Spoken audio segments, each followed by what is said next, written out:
We're so excited to be here today to welcome ETHERO. It's the first operation on the West Coast, and they chose Stockton, so we're excited about that.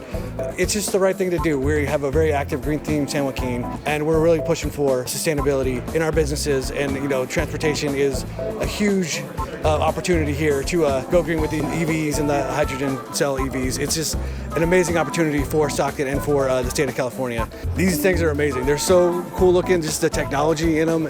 They look so comfortable and so fun to drive. They look cool and they're great for the environment. Like, you can't beat that. I'm deeply moved and touched that Stockton was selected to be the first in the West Coast to offer this type of services within, green energy, efficient climate protection for our communities.